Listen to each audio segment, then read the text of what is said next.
Opa, tínhamos esquecido. Então,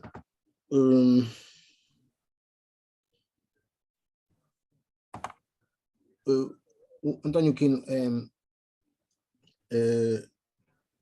crítico literário, é doutor em literaturas e é professor na Faculdade era a Faculdade de Letras, agora parece que chama Faculdade de Humanidades, né? da Universidade Agostinho Neto, e no ISCED, do Instituto Superior de Ciências de Educação de Luanda, onde se formou também. E dentre as várias atividades, também foi jornalista. Em vários jornais, sobretudo no Folha 16, bom, que se chama Folha 8, né? E então o nosso confrade António Quino, além disso, também já foi diretor provincial da educação no Bengo. Bom, ele chama a atenção já me tinha chamado a atenção, e eu esqueço-me sempre, para o facto de não ser docente na Faculdade de Humanidades, mas no ISCED de Luanda. E eu insisto, peço desculpa. Bom, se calhar há pessoas que conseguem prever o futuro, não é? Eu não me conhecia com esse dom, mas quem sabe. Então eu vou passar a palavra ao nosso confrade António Quino, que é a pessoa que vai dirigir a sessão a partir de agora. Não posso deixar antes de o fazer, prestar uma saudação muito especial ao nosso confrade Pepe Tela, presidente da mesa da Assembleia Geral da Academia Angolana de Letras, membro fundador da União dos Escritores Angolanos, conhecido escritor. Então, António Quino, a palavra é sua, por favor. Muito obrigado, presidente, e mais uma vez agradeço a oportunidade que me é dada para moderar, e na verdade é uma grande honra poder moderar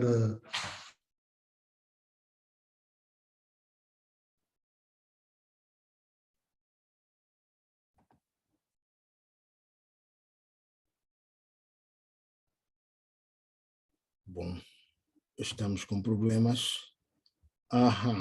Perdeu o som, e acho que não só. Alô? Sim. Já me conseguem ouvir? Já, sim, senhor. Pois. Eu dizia que é uma honra poder moderar a conferência que será apresentada pelo ilustre Dr. Carlos Manuel Lopes, cidadão angolano natural da província do Ambo. É doutorado em estudos africanos interdisciplinares e mestre em desenvolvimento econômico e social em África, e tem uma licenciatura em economia. É docente universitário no Instituto Superior Politécnico de Tecnologias e Ciências, ISPTEC, na província de Luanda, e na formação pós-graduada da Faculdade de Ciências Sociais da Universidade Agostinho Neto. Mais de 20 anos de experiência como docente universitário e investigador. Utiliza geralmente ferramentas de análise de dados quantitativos e qualitativos, expressas na publicação de livros, individualmente e em coautoria, de capítulos de livros, de artigos em revistas científicas, com revisão por pares, e de papers em atas de conferências e seminários científicos.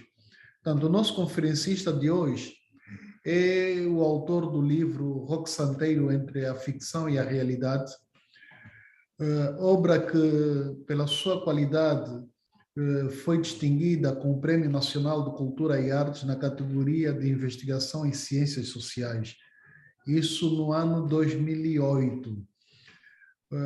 Portanto, o Dr. Carlos Manuel Lopes tem participação como coordenador ou investigador em diversos projetos de investigação relacionados com a África lusófona e particularmente com Angola. Portanto, economia informal, migrações, pobreza, gênero e economia urbana são algumas das linhas de investigação que tem vindo a explorar nos últimos anos.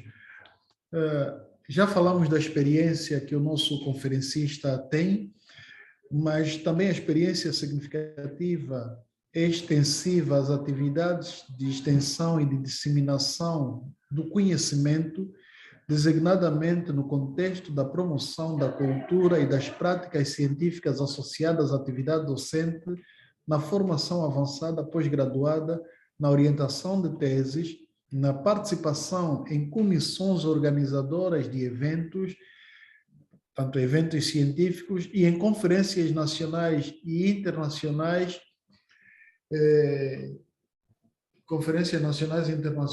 e na colaboração como revisor de revistas científicas de diferentes horizontes geográficos, nomeadamente Angola, Brasil, Índia e Portugal. Já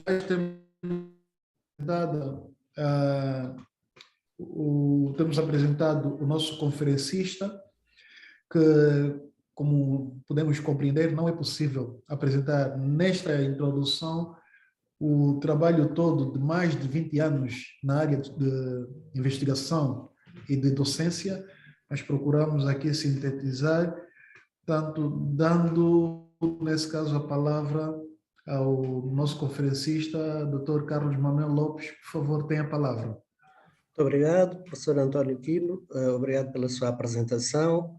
Começar por saudar e agradecer à Academia Angolana de Letras pelo convite, personificando este agradecimento na pessoa do professor Paulo de Carvalho, que tem sido a alma mater destas conversas da Academia. Agradecer também aos restantes membros da Academia que nos distinguem com a sua presença. E saudar, obviamente, toda a gente, ou todas as pessoas que nos acompanham nesta apresentação que eu aqui vou fazer sobre alguns temas já relacionados com a economia informal, porque se trata de um tema sempre atual, de há 50 anos para cá, e que no contexto angolano tem agora uma relevância maior por força de estar em curso a implementação de uma estratégia nacional para a formalização das atividades económicas informais. Eu preparei uma espécie de guia orientador da nossa conversa, um PowerPoint que vou passar a compartilhar com vocês. Acho que estarão a ver, penso eu. O tema que eu escolhi tem assim um título que pode soar relativamente pomposo, chamei-lhe Velhas Questões, Evolução Recente e Novas Narrativas, mas é fácil de perceber a lógica que orientou esta escolha. A apresentação está estruturada em 4 tópicos essenciais. Nas velhas questões vamos, sobretudo, olhar de relance, muito rapidamente, para 2 questões antigas, que têm quase 50 anos, como eu vos disse, porque já em 1972 o relatório da OIT sobre o emprego, os rendimentos e a igualdade no Quênia lançava a discussão sobre estas temáticas, que depois foi consagrada por um trabalho fundador de Keita Hart, em 1973, sobre as oportunidades de rendimento informal e o emprego urbano no Ghana. Portanto, é um conceito que tem cerca de 50 anos, mas sobre o qual ainda não há um consenso, tem havido evoluções. Eu vou apenas apresentar-vos estas abordagens mais recentes e, associada à questão conceptual, está a questão da medição da economia informal.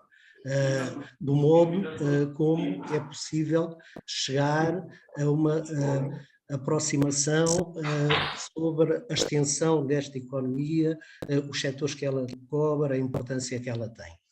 Um segundo tópico de questões tem a ver com a evolução recente, e aqui vou fazer uma arbitragem entre a evolução recente em termos internacionais e o contexto angolano, onde vamos olhar para a evolução recente em termos quantitativos, com os dados que são possíveis utilizar sobre a extensão da economia informal e as suas características em Angola, mas vamos também olhar para fenómenos como o Covid-19, o impacto que o Covid-19 gerou diretamente sobre as atividades informais, e vamos também tentar perceber porque que a economia informal continua a crescer e qual tem sido a atitude do Estado angolano em relação a estas atividades, como é que ela evoluiu em termos históricos e como é que ela se posiciona na atualidade.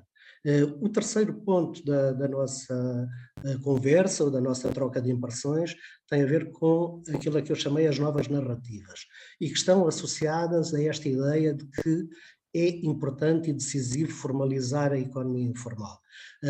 Estas ideias têm como sede a OIT, que é a organização internacional que tem sido sede de grande parte das pesquisas e das iniciativas ligadas à compreensão e ao melhor conhecimento da economia informal, muito relacionadas com o trabalho que esta organização internacional desenvolve relativamente às questões do trabalho, às questões laborais e, mais recentemente, às questões do trabalho decente. Vou-vos apresentar aqui também de forma muito sucinta a estratégia de transição da economia informal para a economia, da economia informal para a economia informal que o Executivo angolano aprovou. Vamos olhar para alguns resultados dessa estratégia corporizados no seu plano de operacionalização e mais particularmente no programa de reconversão da economia informal e que foram recentemente apresentados aí em Luanda. Depois vou colocar algumas perplexidades e desafios que eu considero que se colocam à implementação desta estratégia de formalização. Vou apresentar também alguns modos que, em meu entender, são um ponto de partida que pode contribuir para ultrapassar os constrangimentos que eventualmente se coloquem, e no fim vou lançar algumas pistas para discussão, enunciando um conjunto de linhas de base, que são basicamente algumas ideias-força, alguns sublinhados, que vou destacar para que depois possam servir de fio condutor para a discussão, acrescentando também algumas vias possíveis de resolução das questões que são enunciadas como pistas para a discussão. Em termos essenciais, as abordagens mais recentes, e particularmente da OIT, olha para a questão da economia informal do ponto de vista do emprego. E esse emprego com uma dupla dimensão empresarial e laboral que nos permite identificar diferentes segmentos, o dos trabalhadores assalariados, que têm diferentes proveniências, o dos trabalhadores em situação de autoemprego e o dos trabalhadores não assalariados. Olhando para este quadrozinho que nós aqui temos, que é o resultado de uma das conferências internacionais de estatísticos do trabalho, que tem em sede da OIT permitido fazer avanços importantes na forma de medir e de acompanhar a economia informal, podemos verificar que cabem aqui trabalhadores por conta própria, empregadores, trabalhadores empregados, assalariados, trabalhadores de cooperativas, etc., trabalhando quer na área da chamada economia familiar, quer em empresas do setor informal, quer em empresas do setor formal. Esta é uma abordagem que está mais ou menos consensualizada, que cruza a observação sobre o tipo de unidade produtiva com as condições em que esses trabalhadores funcionam na sua ocupação produtiva, mas ela não deixa de ser imune às questões questões que sempre se colocaram relativamente à definição, relativamente às fronteiras entre os diferentes segmentos. Uma outra perspectiva, também relativamente recente, permite distinguir entre o que é setor informal, emprego informal e economia informal. Sendo que o setor informal é o segmento mais reduzido, compreende as empresas informais e os trabalhadores por conta própria, que transacionam excedentes comercializáveis. O emprego informal excede o setor informal porque acrescenta também a este conjunto os trabalhadores informais que trabalham em empresas formais e, finalmente, a ideia de economia informal mais ampla que acrescenta também a produção familiar, nomeadamente a agricultura de subsistência, a este conjunto de operadores que trabalham de forma diferenciada, no sentido de que não cumprem variados dos requisitos que nós normalmente associamos à realização ou à operação económica em contexto formal. Para além da questão conceptual, que coloca muitas dificuldades, em tempos atrás eu usava muito a distinção entre economia informal e economia subterrânea, economia familiar e economia legal, que é uma formulação que também me parece ser particularmente interessante e que ilustrava bastante bem a dificuldade de mensurar as atividades informais, mas mantêm-se essas dificuldades porque há problemas associados à plasticidade e à fluidez das fronteiras, há atores que estão simultaneamente no lado informal e no lado formal, no quadro da chamada pluriatividade, e depois há estratégias de mobilidade dos atores que, quando lhes é conveniente, quando têm vantagens a retirar, se aproximam da formalidade ou se afastam dela em função das circunstâncias e das vantagens e da arbitragem de benefícios que pretendem vir a conseguir. Esta complicação é muito significativa, porque a economia informal é heterogénea e tem uma natureza e uma dinâmica muito ativas que tornam bastante complicada a sua mensuração. Normalmente utilizam-se ou métodos diretos através de inquéritos ou métodos indiretos através de estimações em função de indicadores que são utilizados, por exemplo, discrepâncias entre rendimento e despesa, consumo de eletricidade, quantidade de moeda em circulação, para medir a economia informal. Nenhum destes métodos está imune a problemas.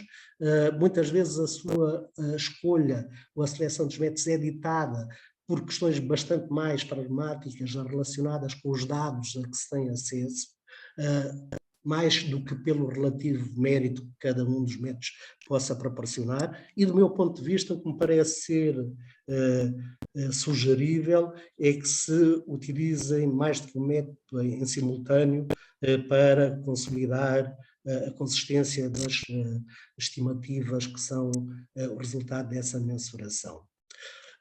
Focando agora no caso de Angola, temos um conjunto de informações quantitativas que fazem uma aproximação à extensão que a economia informal tem.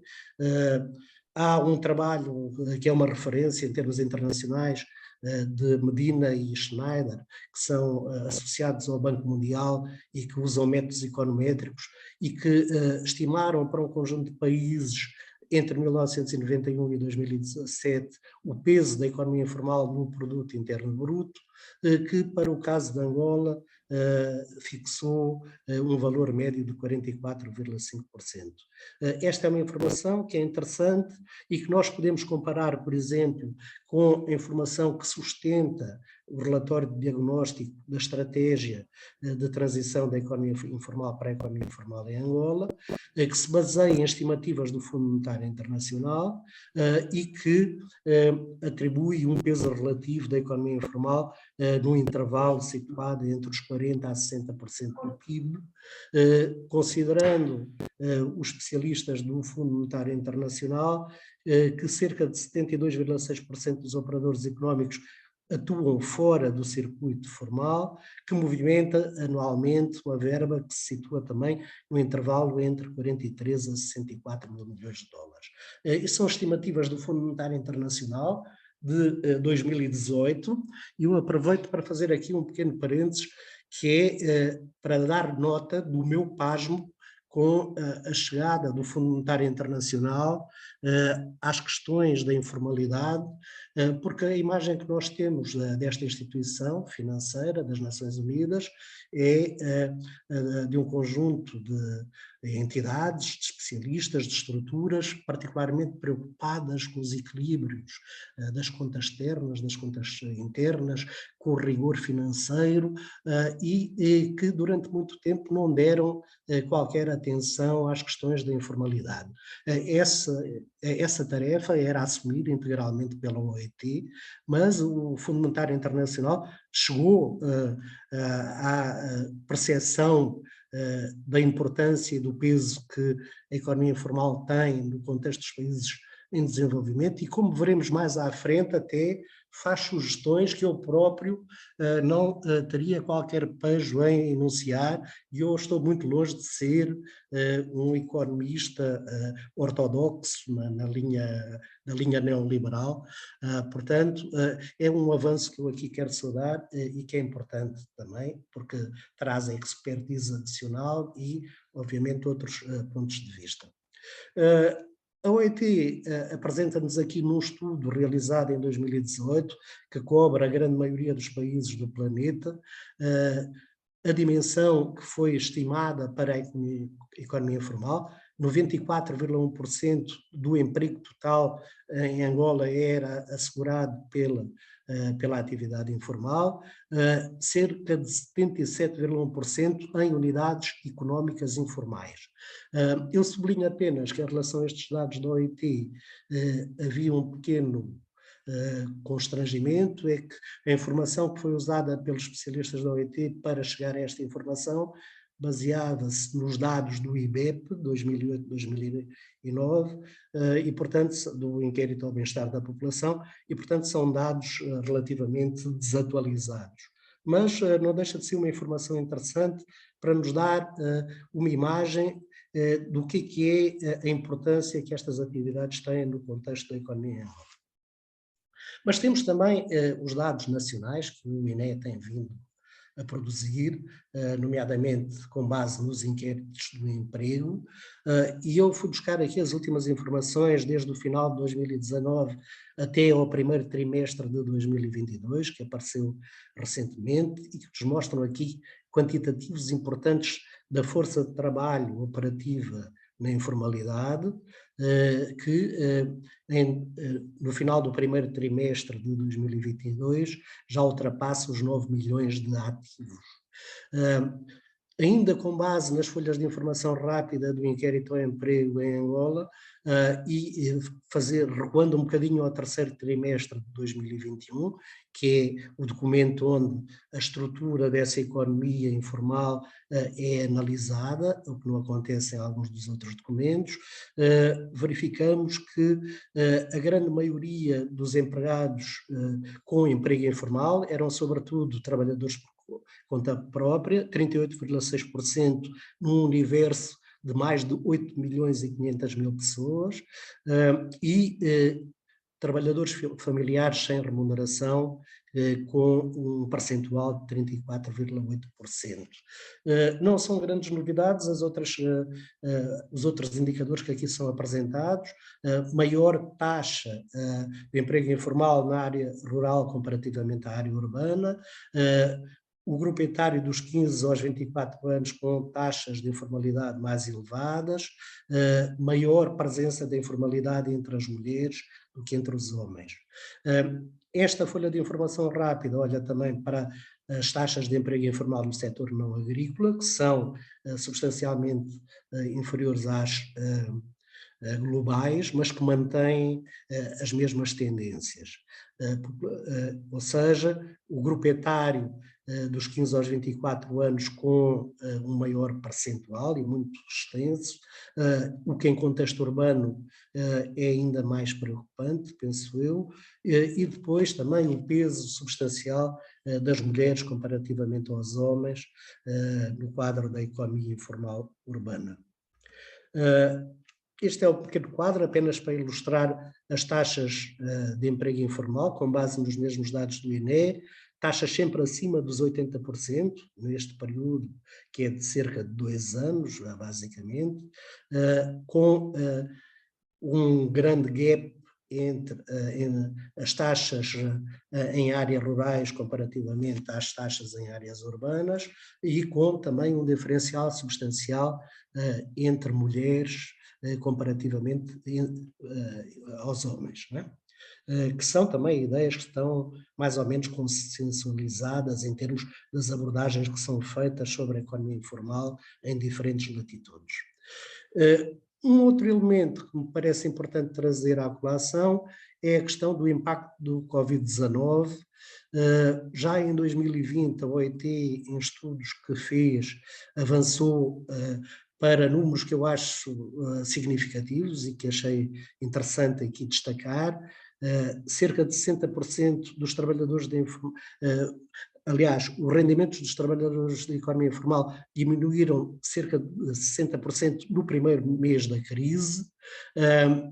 Foi severamente afetado pela pandemia, sobretudo nos países de rendimento médio inferior, que é o caso de Angola, onde cerca de 80% do emprego informal foi particularmente visado pela pandemia, num contexto onde a OIT em 2020 já falava de 1,6 mil milhões de trabalhadores da economia informal que em todo o mundo tinham sido afetados pelas medidas de confinamento e contenção que foram acionadas pelos governos para tentar conter a propagação do vírus.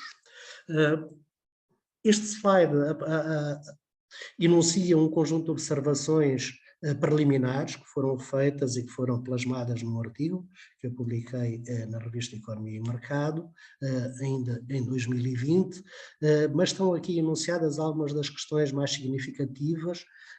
A implementação do estado de emergência e, posteriormente, do estado de calamidade impuseram restrições às atividades económicas e à mobilidade dos atores. Isto gerou um impacto significativo, algumas delas paralisaram totalmente, como foi o caso dos mototaxistas durante algum período, dos comerciantes que estavam operativos no comércio interprovincial e transfronteiriço, e de alguns comerciantes de alguns mercados que foram encerrados e que não tiveram possibilidades de deslocalizar a sua atividade. Na generalidade dos negócios da economia formal, registou-se uma quebra de clientes, a questão dos custos de transporte incrementou-se, a acessibilidade aos transportes coletivos também foi condicionada, isto teve impactos associados não apenas ao aumento dos custos, mas também ao retardar do início da jornada laboral. Basicamente, isto tornou-se particularmente importante no contexto angolano, porque a pandemia cai em Angola num contexto económico global, onde uma desvalorização permanente, que já vinha de há 2 ou 3 anos atrás, e uma inflação crescente, iam contribuindo para diluir o poder de compra da maioria dos assalariados, quer do setor informal, quer do setor formal da economia. Obviamente que estas consequências tiveram repercussões sobre os níveis de vulnerabilidade e de exposição a riscos de pobreza, por parte destes atores e contribuíram para o incremento da desigualdade social. Isto veio num contexto onde a própria economia informal angolana foi fortemente afetada em alguns dos setores, como o setor petrolífero, a indústria transformadora, transportes e logística, o comércio e retalho, a hotelaria, restauração, entre outros.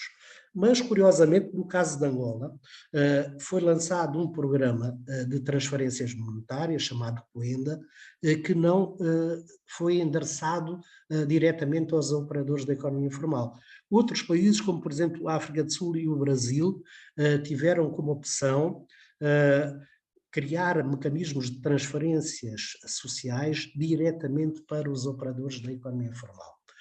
Mas neste período da pandemia não foi apenas este cenário que se verificou.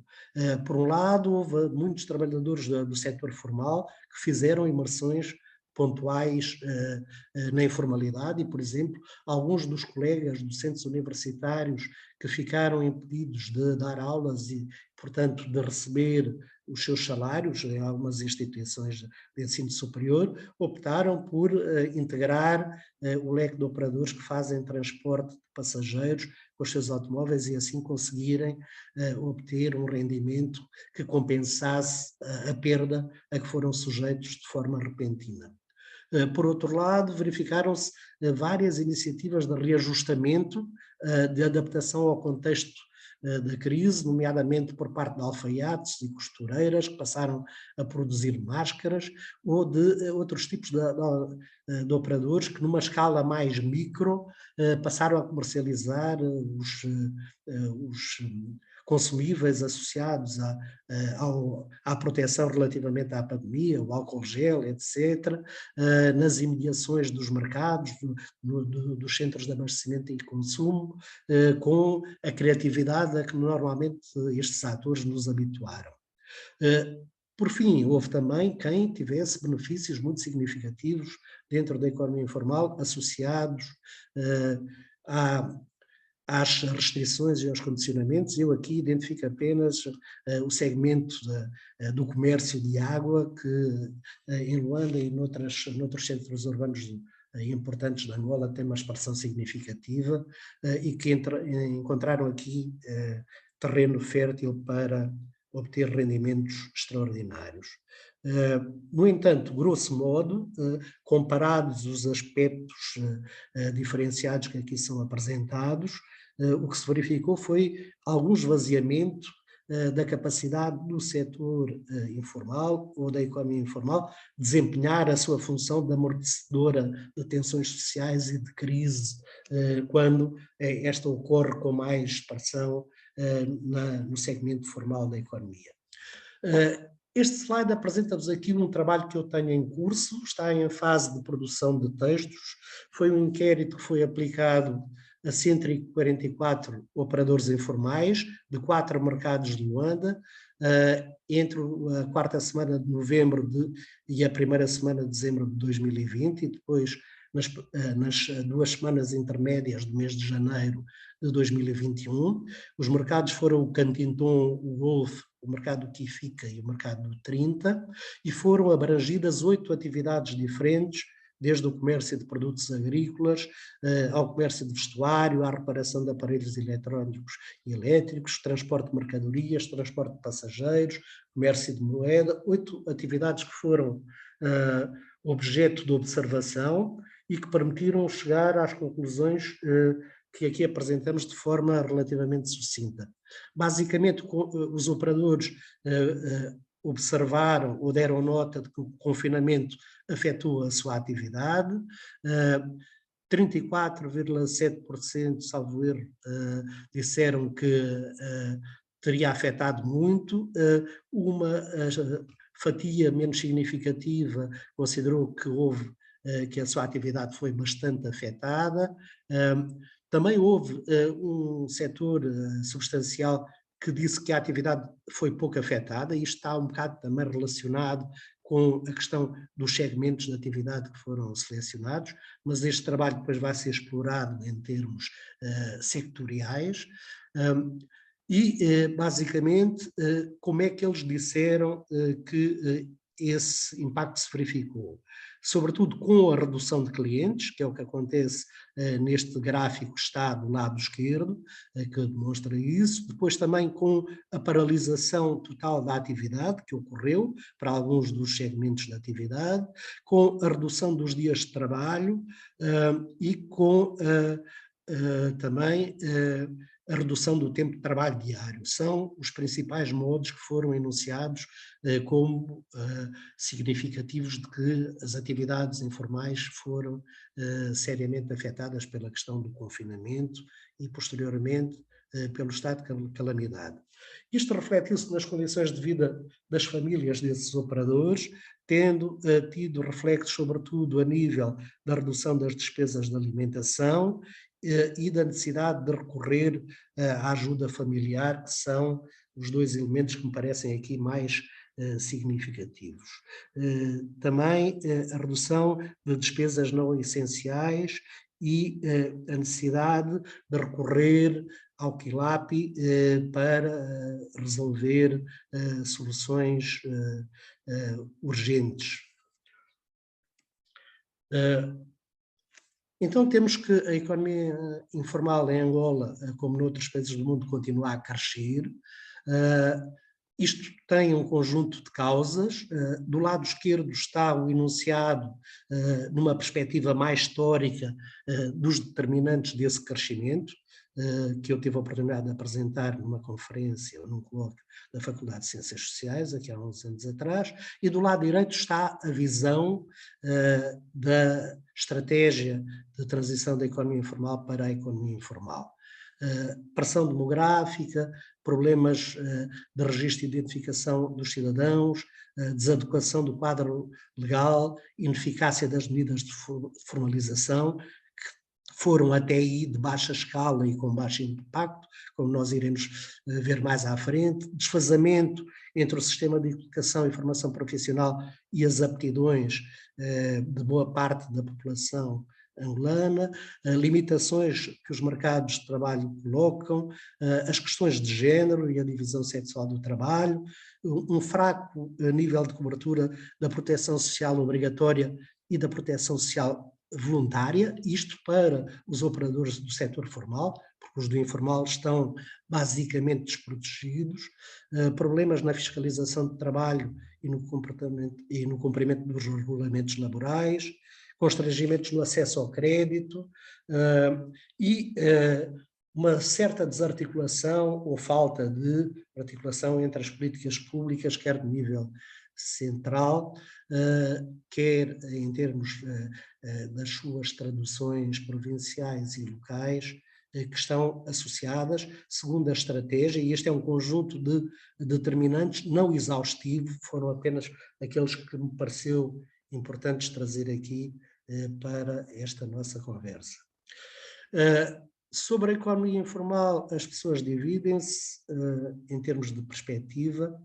Há os que acham que é um fenómeno estritamente negativo e que por isso deve ser combatido. Há, felizmente, quem considere que tem que se olhar para a economia informal com muita atenção, porque é um instrumento importante para manter a sociedade a funcionar com padrões mínimos de coesão e pode ter um papel muito importante nas estratégias de redução da pobreza e de promoção do conhecimento inclusivo, mas temos aqui um conjunto de vantagens e desvantagens e uma vez mais eu trago-vos aqui o contraste entre a minha abordagem, que é aquela que está do lado esquerdo, e a abordagem de outros autores, que também olham para as questões da economia informal. Uma regra geral, o que se diz é que as atividades económicas informais são concorrência desleal, estimulam o incumprimento das leis, penalizam quem opta pela legalidade, são pouco produtivas, estão muito próximas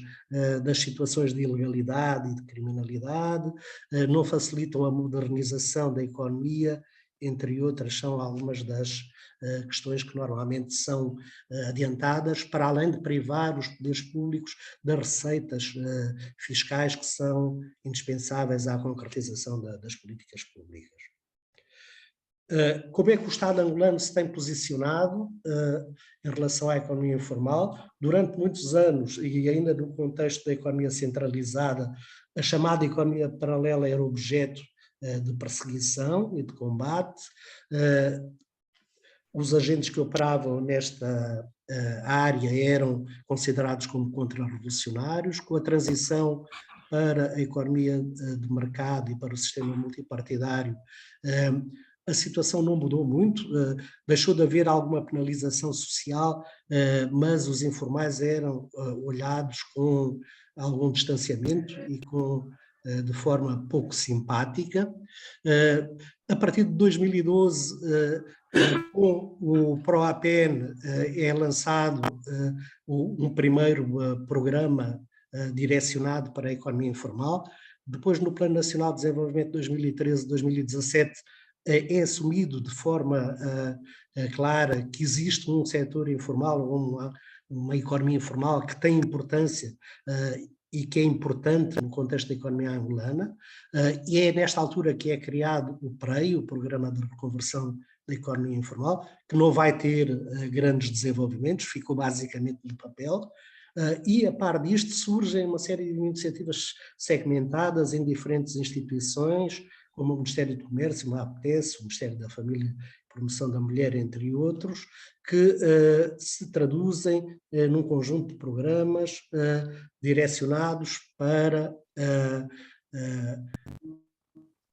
a melhoria de capacidades e para começar a atrair os operadores informais para a formalização. Isto ocorreu a par de ações de caráter geral, de política geral, mais estrutural, ligadas à redução da burocracia, à questão do ambiente de negócios, entre outros, ao fomento do empreendedorismo, ao apoio às micro e pequenas empresas. Tudo isto foram um conjunto de ações, e mais recentemente a criação do PAP, do Plano de Ação para a Promoção da Empregabilidade, que apareceram de forma relativamente pouco integrada. Este processo muda de sentido a partir do Plano de Desenvolvimento Nacional 2018-2022, onde a economia informal já adquire um estatuto de cidadania, na política 13, relacionada com o emprego e condições de trabalho, onde aparece como objetivo a redução dos níveis de informalidade da economia angolana. É reativado o PREI com o objetivo de dar uma resposta integrada e ampla aos problemas da economia informal e de ser capaz de induzir mudanças estruturais numa perspectiva de médio prazo. O PREI estabeleceu como meta criar uma estratégia de transição da economia informal para a economia informal, que já está aprovada e que já está a ser implementada, e no quadro dessa estratégia existe um plano de ação que é conduzido pelo Ministério da Economia e do Plano, com o apoio do PNUD e com financiamento da União Europeia. Este processo em Angola não é indiferente a movimentos que ocorriam em termos internacionais, liderados pela OIT, muito orientados para a necessidade de formalização da economia informal. Com a aprovação da recomendação 204, este movimento tomou um fogo significativo e deu um grande impulso, uma vez que a OIT empenhou parte dos seus recursos técnicos e do seu know-how a criar guias orientadores dos processos de formalização e também a conceder ajuda técnica à elaboração de programas e estratégias de formalização em diferentes áreas do planeta, particularmente nos países em desenvolvimento e em África de forma particular. No quadro desta narrativa da OIT, que depois se generalizou, a ideia que mais é sublinhada é que a formalização é importante e necessária porque contribui para reduzir a pobreza, cria economias mais fortes e com maior dimensão e atribui direitos àqueles que deles estão privados. São enunciados benefícios para os diferentes atores, para os governos, a expansão da base tributária, sobretudo, para os trabalhadores independentes, o reconhecimento dos seus direitos de propriedade, entre outros benefícios, por exemplo, o acesso ao crédito, entre outras questões, para os assalariados, a obtenção de empregos no quadro daquilo que a OIT chama o trabalho decente, isto é, emprego com condições de trabalho adequadas, com a remuneração adequada, com proteção social e com direito a voz e a capacidade reivindicativa através da integração desses trabalhadores em movimentos associativos ou sindicais. Há um conjunto de desafios que são enunciados pela literatura relativamente às questões da formalização. A ausência de benefícios tangíveis é um deles, tem a ver com o facto de os atores informais terem a percepção de que os benefícios que vão ter não são particularmente significativos e por isso optam por permanecer na informalidade. A questão de em alguns contextos estas reformas serem implementadas apenas parcialmente e não terem seguimento, não serem sustentáveis e portanto isso também impede que, ou leva a que alguns atores que transitaram para a economia informal optem por regressar à informalidade.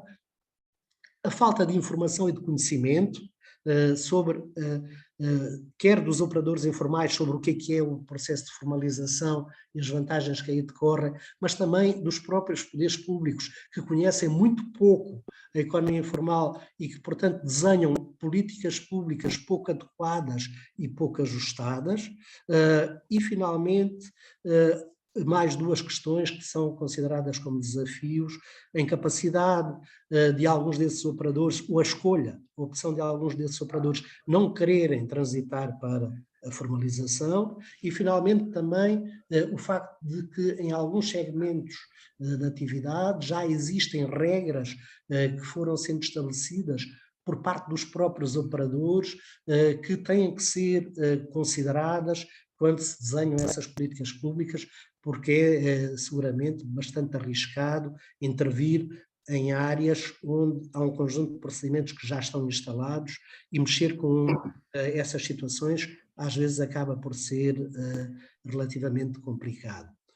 A formalização tem limites, não é um movimento ou um processo de sentido único, não há apenas uma forma de a realizar, requer esforço para ajustar a legislação, para ajustar os procedimentos, para afinar os incentivos e tem sobretudo o limite mais importante, que é nem todos os operadores informais estão interessados na formalização.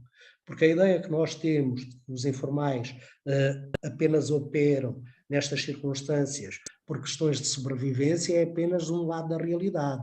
Há operadores informais que conseguem realizar uma acumulação de capital significativa em algumas áreas da atividade que desenvolvem.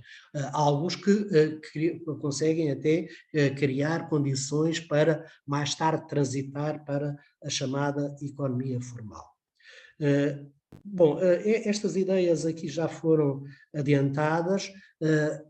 Importa sublinhar que a informalidade é apenas um elemento.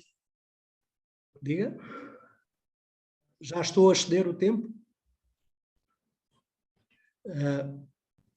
Estava eu a dizer que a informalidade, ou a formalização, é apenas um elemento de um quadro de intervenção mais alargado, que tem medidas de diferentes tipos, que ou deve ser considerada como uma parte importante da resposta aos problemas do desemprego, da pobreza e das desigualdades. Como eu vos disse, o FMI chegou muito recentemente ao tratamento e à abordagem da economia informal, e por isso eu ponho mesmo aqui o site onde isto aparece. É um artigo que se chama 5 coisas para saber sobre a economia informal, onde eles dizem nomeadamente que a economia informal é difícil de medir, que foi fortemente afetada pela pandemia, que é fulcral para o processo de desenvolvimento económico, e aquilo que me parece mais interessante é que uma abordagem equilibrada é crucial para abordar a economia informal, pois ela é a única fonte de rendimento e uma rede crítica de segurança para milhões de pessoas. Ora, o FMI, durante muitos anos, habituou-nos a ter a percepção de que eles não se preocupavam minimamente com estas questões. E por isso, bem-vindos ao clube dos que olham para a economia informal com uma outra perspectiva. Eu não sei como é que estou em termos de tempo, prezado António, ilustre moderador. Ainda tem algum tempinho? Sim, doutor. Bom, ok, mas também já não falta... mais 5 minutos. Ok, isso chega. Este slide apresenta aqui o essencial da estratégia de formalização da economia informal em Angola e do seu plano de operacionalização, que é o que aparece aqui nesta caixinha, é o que está em curso, medidas imediatas para a transição, medidas de natureza fiscal e laboral, medidas de fomento da produção de microatividades e a criação de um observatório da economia informal, que para mim é um dos instrumentos importantes que este plano de formalização comporta. O início do plano foi orientado para os mercados de rua e para a venda ambulante. Alguma da filosofia associada à nossa estratégia está endereçada à utilização de novas tecnologias de informação, nomeadamente os sistemas de pagamento digital por telemóvel, como facilitador do processo de formalização. A questão do regime fiscal está a ser tratada pela autoridade tributária e é também um eixo importante deste plano. Menos atenção tem sido dada à questão da proteção social, mas o Instituto Nacional que trata destas questões está também integrado na equipe interdisciplinar e interinstitucional que está associada ao plano de operacionalização do PREI e este primeiro impacto neste primeiro tempo de implementação. Estes são os resultados do PREI, foram apresentados no dia 17 de junho, portanto há pouco tempo. O responsável do Ministério da Economia e do Plano falou em cerca de 200 mil operadores informais que já tinham sido formalizados. Eu recordo quando ele foi lançado o PREI, eles diziam que a meta seriam 5%, e o que ele disse na apresentação dos resultados do programa foi que esses 5% tinham sido atingidos com os 200 mil operadores, o que, fazendo uma regra 3 simples muito básica, permite considerar que o universo com que o PREI está a trabalhar aponta para 4 milhões de operadores informais, que é metade daquele valor que nós vimos apresentado pelo INE, que já supera os 9 milhões de trabalhadores. Esta é uma informação que parece útil também partilhar, para depois eventualmente a discutir. E esta já é a atualização mais recente, de 12 de julho, 228.951 operadores formalizados. De referir que o PREI tem um site, que é onde eu fui buscar esta informação, apresenta alguns dados estatísticos, mas não facilita aos investigadores a utilização de outra informação que eles já recolheram com o apoio do MAT e do PNUD, nomeadamente sobre os mercados informais, e que poderia ser interessante. Algumas perplexidades sobre a estratégia e sobre o PREI, desde logo o facto de todos os recursos financeiros serem expatriados, com origem nas organizações internacionais, particularmente na União Europeia, o apoio técnico tem vindo a ser dado pela União Europeia e pelo PNUD. Isto pode colocar questões de sustentabilidade e de autonomia na orientação do programa.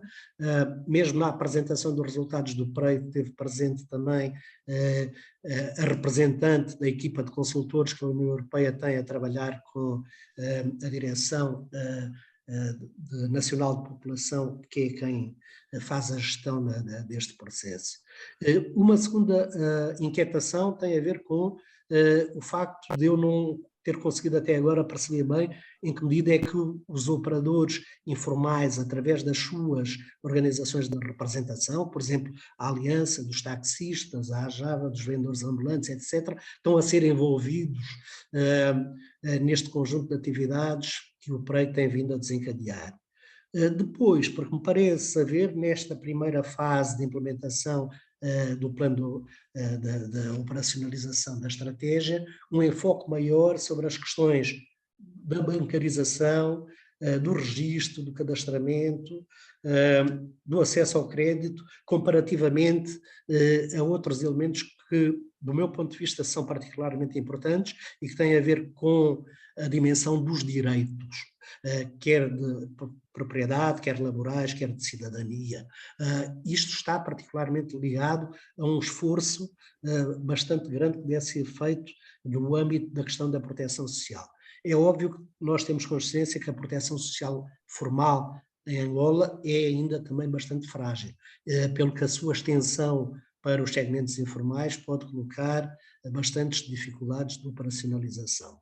Operacionalização que eu penso que vai ser o problema mais complicado que este processo vai ter, porque a economia informal é muito heterogénea, muita coisa muda, as próprias dinâmicas da economia informal e da economia formal mudam. Recentemente temos o conflito entre a Federação Russa e a Ucrânia, que vem acrescentar mais fatores de perturbação.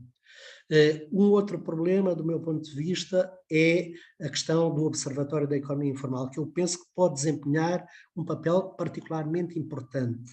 Este observatório foi recentemente criado, saiu, pelo menos em Diário da República, há relativamente pouco tempo, a formalização, a institucionalização deste observatório, que inclui desde instituições dos poderes públicos, instituições da sociedade civil, da academia, etc. Pretende-se realizar estudos, criar mecanismos de monitorização que permitam acompanhar as políticas públicas que são desenhadas no sentido de minimizar efeitos perversos e permitir reajustamentos e correções em tempo útil. A questão da imposição fiscal vai ser outra maca. O informal já paga muitos impostos, ao contrário do que se imagina, nomeadamente o IVA e os impostos especiais de consumo. Depois há uma distinção entre o grande informal e o pequeno informal, que penso que será observada pela autoridade tributária, mas, sobretudo, os mecanismos que estão a ser pensados, tanto quanto é do meu conhecimento, deveriam atender mais àquilo que as lições internacionais mostram sobre as tentativas que têm vindo a ser criadas de lançar imposição fiscal com base em mecanismos de presunção de rendimentos sobre os operadores da economia informal. Por outro lado, os efeitos da pandemia têm que ser considerados, o que vai implicar um reajustamento do plano de ação. E, finalmente, uma outra preocupação é do comércio ilegal de divisas.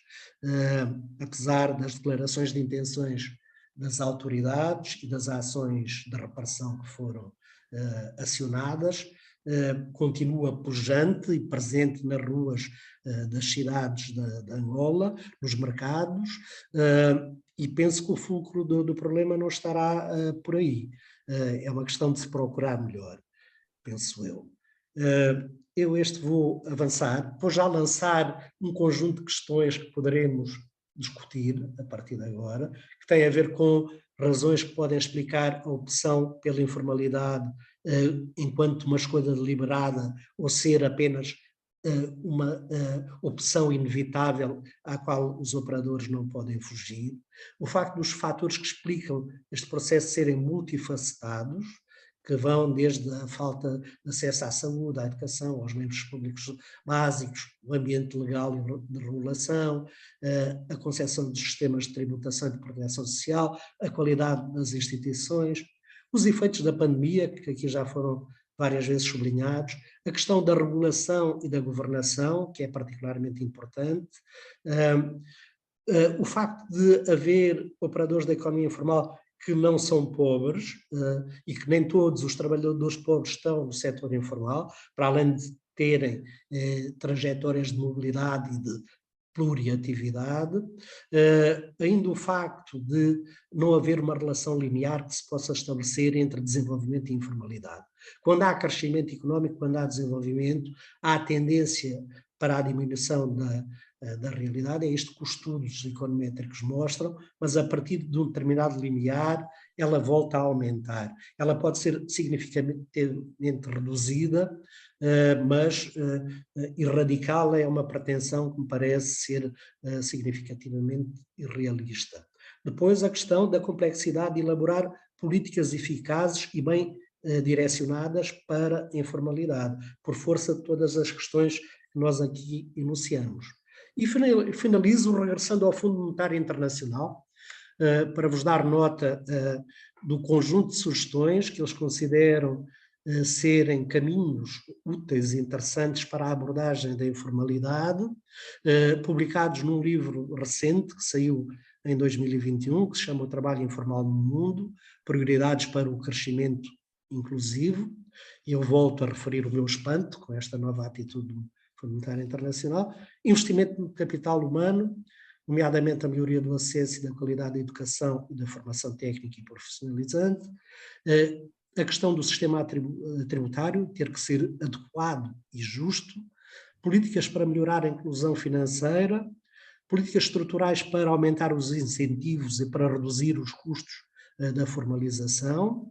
E a utilização de plataformas digitais que no tempo atual são um instrumento que pode ser crucial para facilitar todos os processos associados aos contactos e à proximidade entre os formais e os que não o são.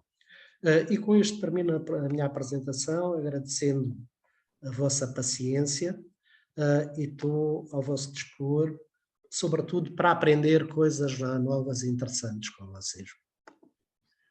Ok, muito obrigado, Dr. Carlos Manuel Lopes. Ouvimos atentamente a apresentação do tema que nos brindou aqui a todos os presentes. Nós gostaríamos de solicitar a todos os interessados a colocar questões que levantassem a mão para podermos ver. E também, bom, aproveito a oportunidade para ler aqui algumas mensagens que foram colocadas, não é? A Cláudia Sônia Matoso, bom, saúde aos presentes, boa noite, prezados, a reunião está a ser gravada, podem depois partilhar?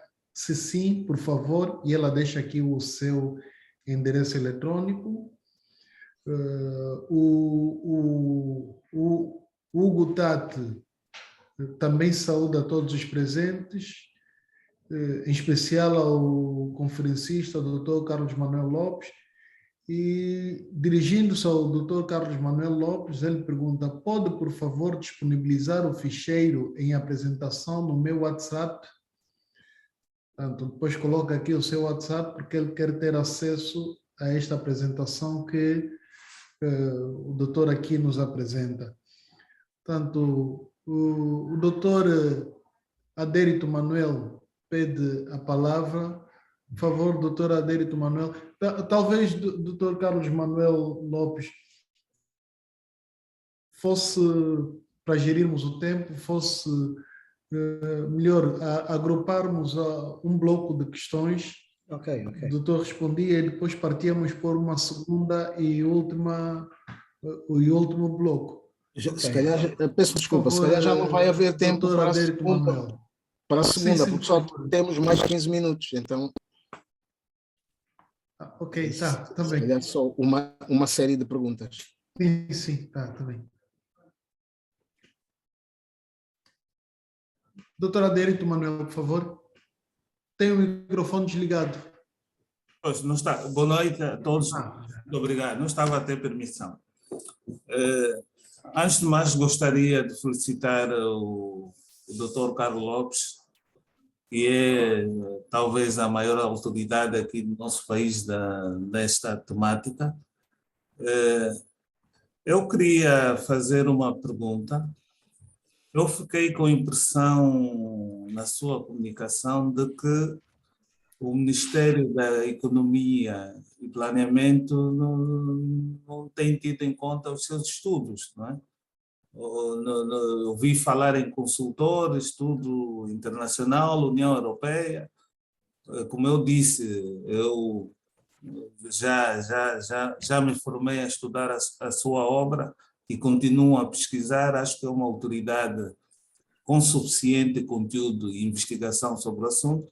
Então, a minha pergunta, desculpa particularizar, mas a ideia é sempre daquilo que o professor Paulo Carvalho muito tem levantado, essa questão de as nossas universidades, as nossas instituições não são tidas em contas, muitas vezes, e depois o resultado é esse. As coisas são delineadas, os resultados demoram a chegar porque, por vezes, não se tem em conta o know-how produzido aqui. Então, eu queria saber se já houve, mesmo agora ao mencionar os dados, deixa entender que depende mais daquilo que é divulgado no site ou que o Ministério faz. Me parece que não é um interlocutor privilegiado nessas questões por parte do Ministério. Então, enfim, a minha questão é essa. Em termos de participação, consulta nessas questões. Muito obrigado. Muito obrigado, doutora Adérito Manuel. Eu passaria a palavra, então, para o professor Paulo de Carvalho, presidente da Academia, que também pede palavra para intervir. Por favor, presidente, tem a palavra. Ok, muito obrigado. Pois eu queria intervir no fim, mas já há uma pessoa a pedir a palavra, só que não iniciou o vídeo, então, pronto, vamos cumprir a regra, temos que aguardar até que inicie o vídeo para lhe passarmos a palavra. Bom, eu tenho uma questão muito simples a apresentar. O nosso convidado de hoje disse-nos que 80,5%, pelos dados que apresentou, 80,5% da população empregada tem emprego informal. Bom, 81%, portanto. Ora bem, a ser verdade, a questão que eu apresento é a seguinte: como é que ficamos então com o mito da diversificação da economia? Portanto, diversificação da economia em termos formais, não é? Obviamente. Não estamos a falar, sobretudo, de comércio e serviços, que é, portanto, aquilo que é mais representativo no mercado informal. É isso. Bom, muito obrigado, presidente. Não havendo até agora nenhuma outra intenção de colocar questões ou contribuições, eu também... não, temos aqui o doutor João Fernando André, que também pede a palavra. Tem a palavra... ok. Tem a palavra. Doutor João Desligou. Fernando... Não, desligou. Pode ativar. Está com o microfone desligado. Ok, tá bom. Bom, boa noite a todos os acadêmicos, boa noite especial ao conferencista e boa noite aos outros colegas que, como eu, estamos aqui a assistir esta importante conferência. E relativo ao tema, se podia até associar um pouquinho a taxa de desemprego no país, que está muito alta se compararmos com outros países, uma vez que, segundo os últimos dados que vi, estávamos em 31 a 32% da taxa de desemprego. Mas vi também durante a conferência do professor Carlos uma taxa muito alta de informalidade, como destacou aqui o professor Paulo. E há um outro aspecto que também muitas vezes tem colocado em causa, que são os dados do próprio Instituto Nacional de Estatística.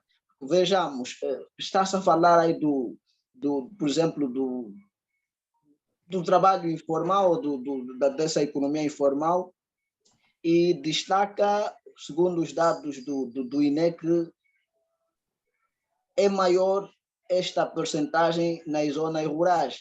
Mas se fazemos aqui uma dialética e vamos ver que a maior parte da população está nas zonas urbanas e até periurbanas, já se poderia trazer aqui a reflexão, a veracidade desses dados. Mas a minha questão é, no fundo, como é que quais são os riscos que um país enfrenta quando tem um número tão grande, uma percentagem tão grande como a nossa de economia informal? Obrigado. Bom, muito obrigado, doutor. Bom, eu antes de passar a palavra ao conferencista, não havendo mais... não, ainda temos aqui o precioso Domingos, pede a palavra também para contribuir. Por favor, tenha a palavra. Muito obrigado, moderador. Obrigado pelo convite realizado pelo professor Paulo de Carvalho. Boa noite ao doutor Carlos Lopes e obrigado pela apresentação. É apenas um comentário que decorre do seguinte. O fator trabalho, e já que também nessas abordagens nós referimos muito às taxas de desemprego, é um fator escasso. Não é um fator, não é um bem livre. Trabalho não é um bem livre, trabalho é um bem econômico. É escasso e por isso tem preço. E o preço do trabalho é o salário. Ora, se trabalho é um fator escasso e depois nos é dito que a taxa de desemprego é muito elevada, há trabalho em abundância que não está a ter ocupação, ora, significa que há um conjunto de políticas que estão a reprimir, estão a matar as possibilidades de empregabilidade. E quando a gente olha para a estatística global do desemprego, creio que anda aí em torno dos 50%, mas que uma vez feita a decomposição entre a parte formal versus a parte informal, e dado este enorme contributo do setor informal em termos de criação de desemprego, na verdade o setor informal é que está a embelezar as estatísticas do desemprego, nós podemos chegar a uma conclusão que para mim é teórica, não resulta, na verdade, daquilo que apresentam as estatísticas do INE. As estatísticas do INE é que vão de encontro a essa perspectiva teórica, que é verdadeira, que é a seguinte: na verdade, o que se passa aqui, o que nós temos que fazer, não é formalizar o setor informal da economia. O que nós temos que fazer aqui é informalizar o setor formal da economia. Porque o setor formal da economia é uma guilhotina. Nós não podemos puxar os informais para morrerem no setor formal. Não podemos fazer isso. E eu dou um exemplo muito simples. O Dr. Carlos Lopes falou do mercado cambial, por exemplo. É que nós, ao criarmos leis que são antieconômicas, leis que não são naturais, são artificiais, elas não têm efeito, pura e simplesmente. Por quê? Porque quando nós aprovamos uma lei, passando pelo parlamento e sendo até um simples documento exarado pelo Banco Nacional de Angola, ela passa por um processo de sufrágio. As pessoas vão ter que votar esta lei, não dando às pessoas benefício, não atribuindo benefício. Essa lei é simplesmente inútil. Ora, no caso do mercado das divisas, nós sabemos que aqui existem duas moedas, concorrem duas moedas. Uma que é de curso forçoso, que é o Kwanza, e depois existe uma outra, que é essencialmente o dólar, né? Compensado em alguns casos também pelo euro. Portanto, estamos numa sociedade, digamos, dualista em termos de moeda. E é evidente que a partir do momento que o governo sempre interveio neste mercado, agora minimamente, mas já foi pior, tentando fixar um preço para o Kwanza e, consequentemente, um outro preço para o dólar. No caso do Kwanza, o governo basicamente está a fixar um preço mínimo e a fixar um preço máximo. Então, acaba entrando aí aquilo que nós chamamos de lei de Grisham, em que a má moeda, que é o Kwanza, acaba tirando de circulação a boa moeda, que é a mais forte. Consequentemente, as pessoas acabam entesourando a moeda de maior valor, digamos assim, em termos de reserva, que é o dólar, e acaba indo para o informal, onde é mais valorizada, e foge, é retirada, vai para o mercado negro, que é o setor informal.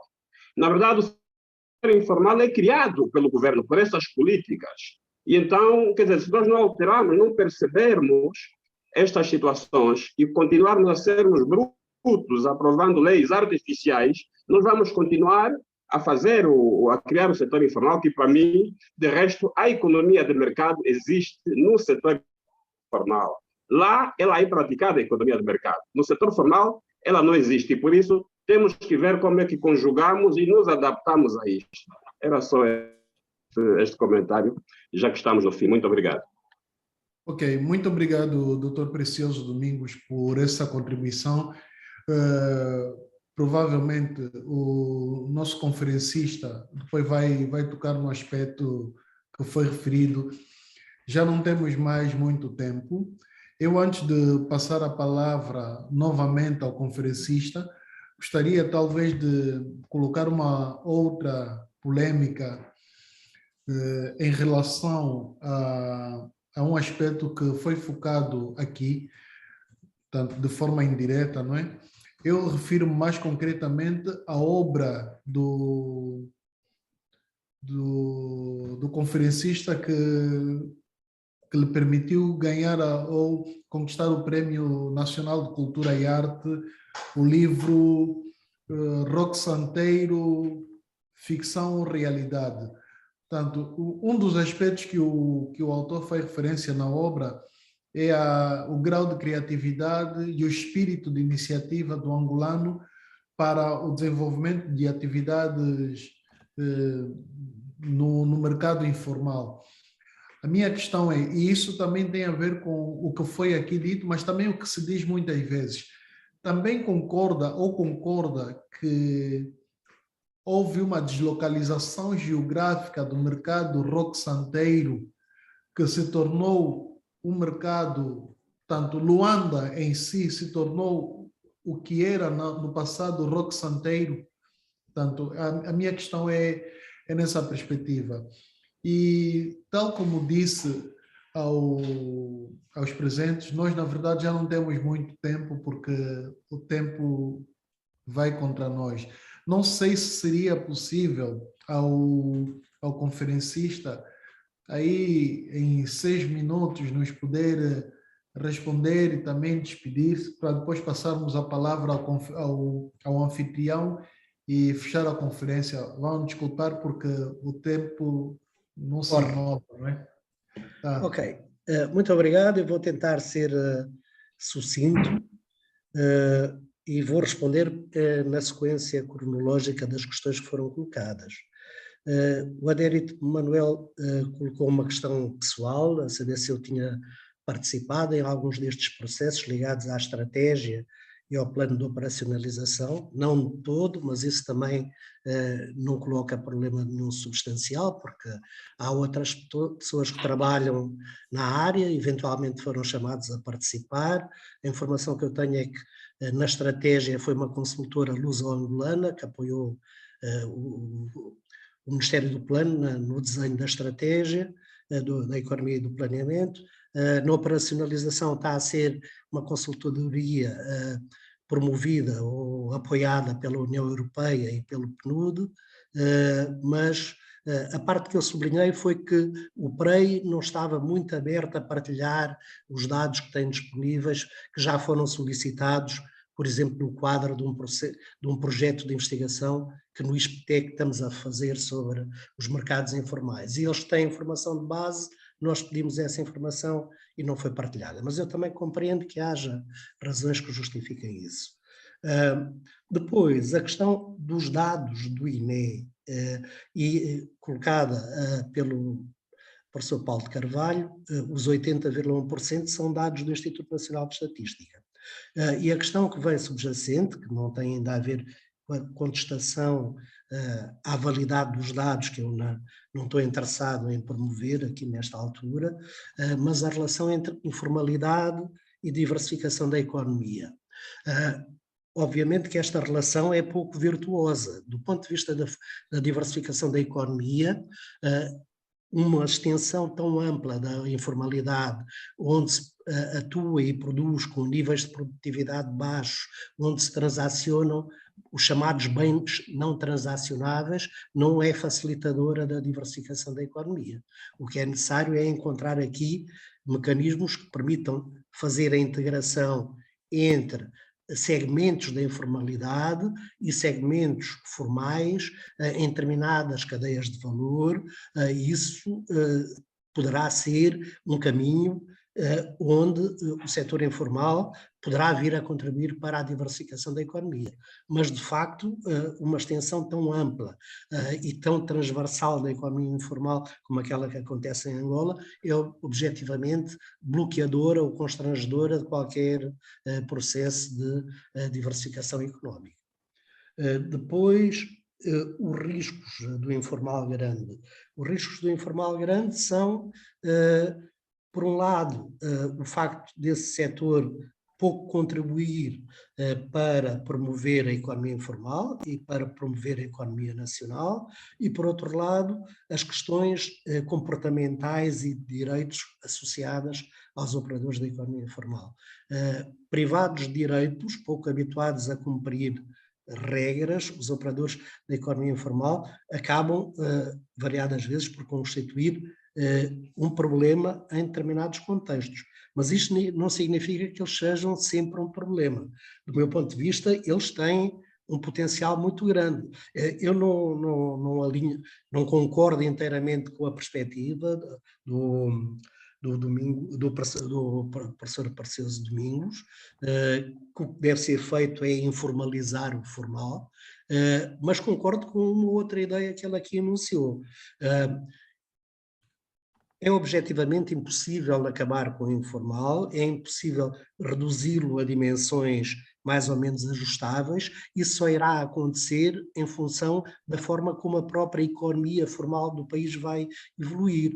E é essa evolução da economia formal, em termos do seu quadro macroeconómico e da capacidade da governação de desenhar políticas de emprego e de empregabilidade adequadas que gerem emprego, etc., que vai permitir reduzir a dimensão da economia informal e transformá-la no tal fator positivo para a promoção do desenvolvimento nacional. Agora, continua a ser seguramente um segmento da economia angolana, amplo, extenso, que é fundamental para garantir a sobrevivência de uma parte significativa da população de Angola. Depois a questão do roque santeiro. Eu não percebi bem o sentido da pergunta do António Quino, mas o roque santeiro foi um mercado particularmente importante, foi deslocalizado, foi um processo interessante, mas hoje em dia temos dois mercados que, num certo sentido, desempenham, cada um à sua maneira, funções muito próximas daquelas que o roque santeiro desempenhou, que é o caso do mercado do 30 e do mercado do Kikolo, cada um na sua dimensão. Eles são abastecedores de outros mercados, são fonte de sobrevivência para muitas famílias angolanas. À volta desses mercados geram-se volumes de negócios importantes, e se calhar aqui o problema mais importante do meu ponto de vista está ligado ao modo como a governação tem integrado ou não tem tentado integrar até aqui ou apoiar os operadores da economia informal que desenvolvem atividades que são positivas do ponto de vista do desenvolvimento do país.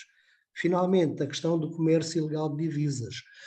O foco do problema, para mim, não está nas políticas que têm vindo a ser desencadeadas pelo Banco Nacional de Angola, nomeadamente no âmbito da política cambial, nem está na ação repressiva sobre os operadores que na rua comercializam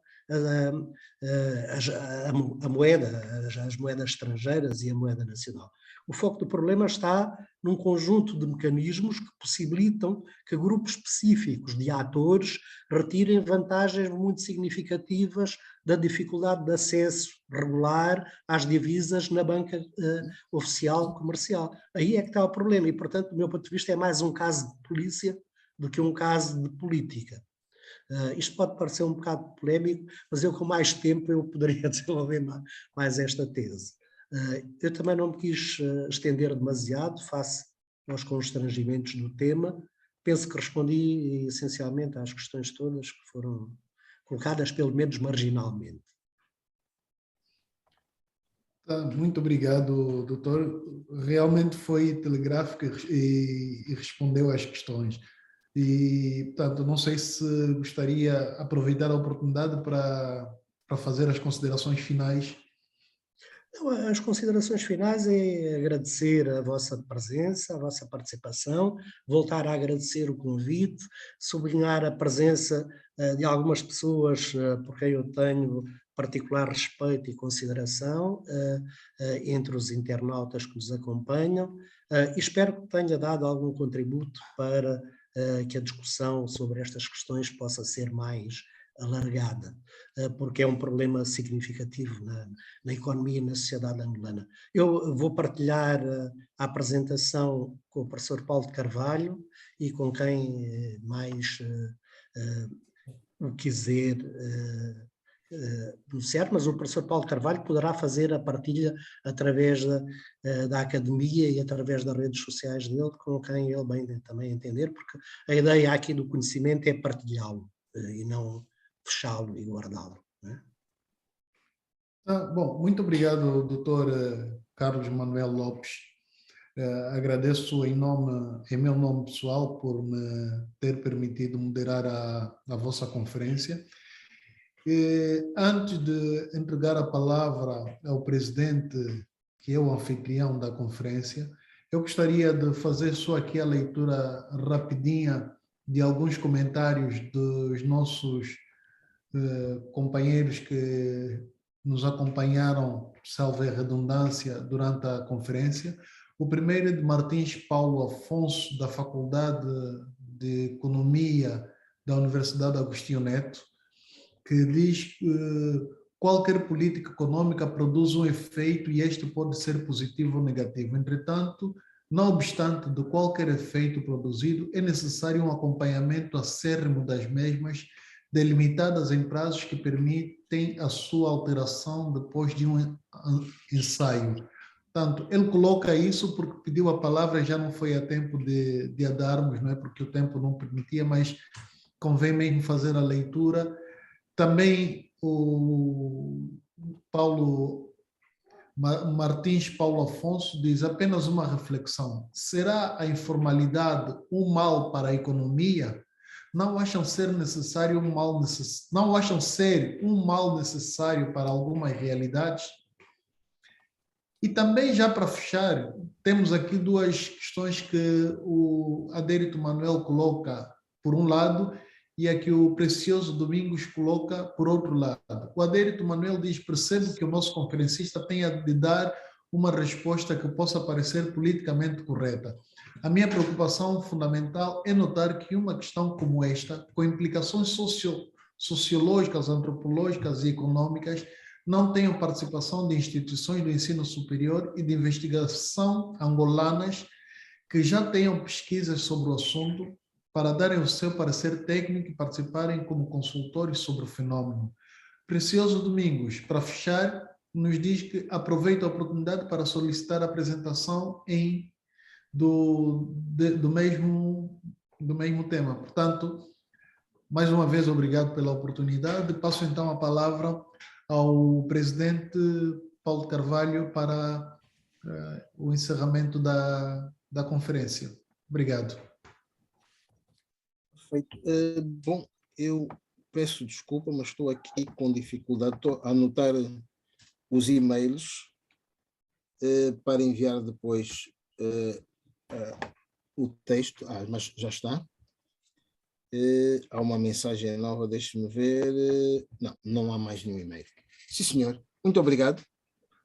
Bom, Resta-me, portanto, agradecer a presença de cada uma e cada um de vós. Vamos agradecer também ao nosso conferencista de hoje, portanto, o conferencista desta semana, o Dr. Carlos Lopes, que nos veio falar a respeito do mercado ou da economia informal em Angola. Foi um bocado mais amplo do que nós queríamos, tudo bem.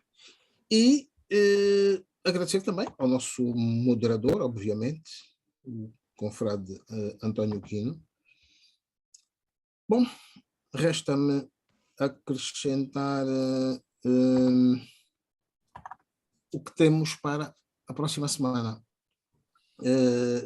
Na quinzena que se segue, vamos trazer 2 escritores.